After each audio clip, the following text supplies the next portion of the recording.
Ko'ylakni oldi o'rtasida falda bo'lib turadigan xuddi shunaqa noodatiy bo'lgan ko'ylakni biz siz bilan to'liq o'rganamiz. Bu ko'ylakni o'rganishimiz uchun asos andozani bo'lishi shart emas. Men sizga asos andozalardan kelib chiqib, to'liq sxemani tayyorlab qo'ydim. Asos andozani biz bilmaymiz, bizning asos andozamiz yaxshi o'rnamaydi. Shunaqa ko'p murojaatlar bo'lgani uchun men Mariams metodi bilan tayyorlangan oldi va orqa asos andozadan kelib chiqib, xuddi shu sxemani sizga tayyorlab qo'ydim. Mana shu sxema bo'yicha siz ham noldan boshlab andozalarni chizib ko'rsataman. Bir xilda qilib siz ham chizib o'rganasiz. Va men chizgan raqamlar bo'yicha siz ham o'zingizga andozalarni tayyorlaysiz va tayyorlagan andozalarimizni matoda qanday qilib bichish sirlarini va oldidagi faldani qanday qilib tayyorlashni ham men sizga to'liq bugun o'rgataman. Alloh roziligi uchun astoydil Mariams Akademiya sizlar uchun harakat qilyapti. Albatta mana shunday foydali berib borilayotgan video darsliklarimiz sizlarga to'g'ri kelgan bo'lsa, ma'qul kelayotgan bo'lsa, albatta siz izohlarda o'zingizni fikringizni yozib qoldiring va berib borilayotgan mana shunday noyob bo'lgan fasollarni albatta qaytarib, noodatiy tarzda o'zingizga liboslar tikib olishingiz uchun biz harakatdamiz. Albatta siz ham qaytarib tikib ko'ring. Demak, ko'rib turganingizdek, birinchi bo'lib oldi andozasini chizib olyapman. Oldi andozasini xuddi sxemada qanday raqamlar ko'rsatilgan bo'lsa, xuddi shu raqamlar bo'yicha oldi o'rtasidan 18 sm pastga va yuqoriga qiya ketgan joyimiz 23 sm, yuqoridan qiya ketgan joyimizga 11 sm va yelkagacha bo'lgan joyimiz 21 sm qilamiz. Yelkaning kengligini 15 sm, proymani bo'lsa kengligini 20 sm qilib yoylashtirib proymani shaklini chizib olishimiz kerak bo'ladi. Demak, ko'ylakni uzunligini ham o'zingiz xohlagandek qilishingiz mumkin. Bu yerda kengligimiz 43, uzunligini bo'lsa sizni o'zingiz bo'yingizga moslab kaltaroq yo uzunroq qilib olishingiz ham mumkin. Yon tarafi 43 sm, enini pasti 28. Bu yerda ko'ylakni uzunligi bo'lsa o'rtacha 52 sm qilib ko'rsatib berilyapti. Aytganimdek, bu yerda siz xohlasangiz bundan ham uzun yoki kaltaroq ham qilishingiz mumkin. Endi orqa andozalarini ham xuddi sxemada qanday berilgan bo'lsa, xuddi shu sxema bo'yicha bir xilda qilib chizib olamiz. Oldi tarafi bu yerda kengroq olingan falda hisobiga. Falda hisobini men buni modellashtirib olganman. Yuqorida aytganimdek, Mariams metodi bilan tayyorlangan oldi va orqa asoslardan men modellashtirdim. Modellashtirilgan tayyor andozani men sxema holatiga sizga keltirdim. Sizga oson bichib olishingiz uchun. Albatta bu berib borilayotgan razmerimiz 42-razmerdan 48-razmergacha bemalol to'g'ri keladi. Agar kattaroq razmer kerak bo'lsa, bemalol kattaytirishingiz mumkin yoki kichaytirsangiz ham bo'ladi. Demak, orqamizni o'rtasi 4 sm pastga chuqurlik, kengligi 8, yelkalarimiz 15 sm, yelkadan tushirilgan joyimiz 6 sm, proymasiga 20 sm qilib qo'yganman. Va bu yerda endi bizga uzunligimiz orqa qanday bo'lsa, xuddi shunaqa uzunlikda olishimiz mumkin. Yon taraflarimiz uzunligi 43, oldi 52 bo'lgani uchun. Bu yerda pastki tarafimiz 25 sm. Xuddi shu ko'rsatib berilgan raqamlar bo'yicha siz ham andozani tayyorlab olasiz. Aytib o'tganimdek, bu sxemamiz 42-razmerdan 48-razmergacha bemalol to'g'ri keladi. Endi bizni yeng andozamiz ham qoldi. Bu proymaga yengni ham ulashimiz kerak bo'ladi. Bu yerda yenglarimiz ozgina spushindi qilib tayyorlangan. Shuning uchun yeng tayyorlayotganimizda yengni yuqori qismi, ya'ni golovka qismi oddiy yengga qaraganda kaltaroq, ya'ni qo'shilgan yengimizdan ko'ra bu yerda ozgina kaltaroq qilib tayyorlaymiz. Buni ham sxemada to'liq ko'rsatib berganman. Albatta mana shu sxemadan kelib chiqqan holatda men andozalarni sizga chizib ko'rsatyapman. Bu yerda andozani yengini kaltaroq qilib chizyapman. Albatta sizga kerak bo'lsa yengni xohlasangiz kaltaroq, xohlasangiz uzunroq shaklda ham chizishingiz mumkin. Men sxemada yengni uzun holatida ko'rsatib berganman. Bu yerda sizga yaqinroq andoza to'liqroq tushunish uchun kaltaroq qilib chizib beryapman. Ko'rib turibsiz, xuddi shunaqa formaga keltirib biz yenglarimizni chizib olamiz. Yengimizni uzunligini sxema bo'yicha 50-55 sm deb yozganman. Agar sizni qo'lingiz uzunroq bo'lsa, yengini yana ham uzunroq xohlasangiz, bemalol 60-65, kengligini ham kengroq yoki torroq qilib ham bemalol foydalansangiz bo'ladi. Demak, bu yerdan yuqoriga 8 sm yonidan ko'ryapsiz tushirganman. Yengning kengligi umumiy 22 sm va yuqorisini xuddi shunaqa yoylashtirib chiroyli yeng formasiga keltirib olganman. Aytib o'tganimdek, yengimizni past qismini bu yerda 13-15 sm dedim uzunlikda. Mana shu sxemani oldin o'zingizga yaxshilab chizib, yozib oling to'liq.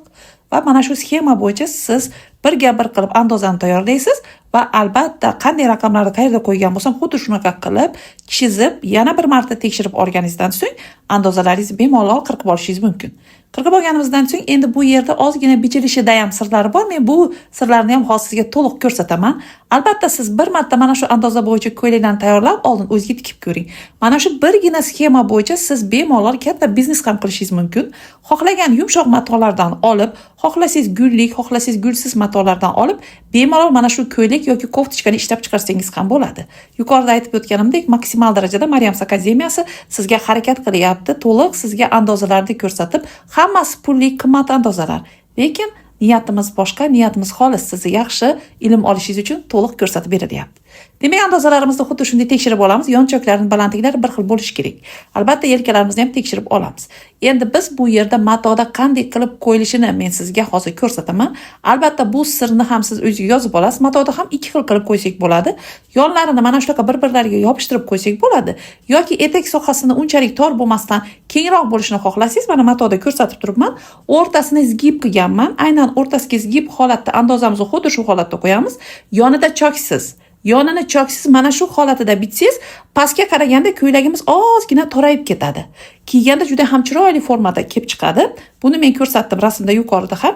Agar xohlasangiz, orasini mana shunaqa ozgina ochib bitsangiz, demak pasti trapetsaroq, ya'ni yoki bo'lmasa to'g'ri fasonga kelib bichiladi. Andozani qanday qilib qo'yish bu sizning ixtiyoringiz. Men sizga ikkala variantini ham aytib o'tdim. Bundan ham kengroq qilib orasini ham ochishingiz mumkin, 15-20 sm gacha.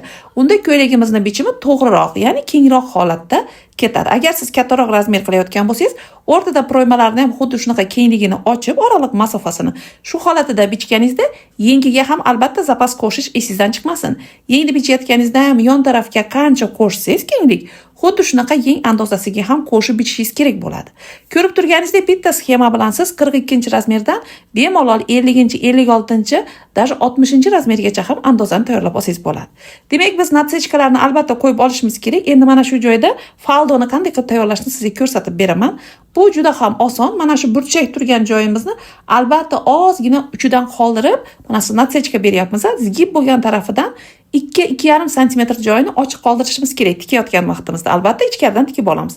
Ana shu joyda ozgina teshik joyi qolish kerak. Yuqorida bo'yimga tikiladigan joyimiz ochiq turibdi. Endi mana shu joyda stoyka tayyorlab olamiz. Mana shunaqa tekis matoni ikkiga buklab zgib qilib olasiz. Enini 8-9 sm qilsangiz, o'rtasidan buklaganingizda xuddi shunaqa bo'ladi. Buklab olganingizdan keyin bitta tarafini oldida yaxshilab ahamiyat berib turing.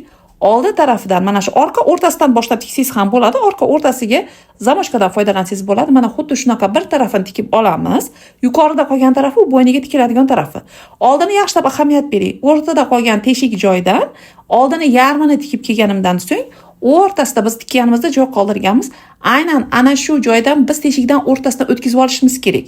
Aynan faldo o'rtada petla bo'lib, bu o'rtadagi turgan matoni yuqoriga tortib turadi.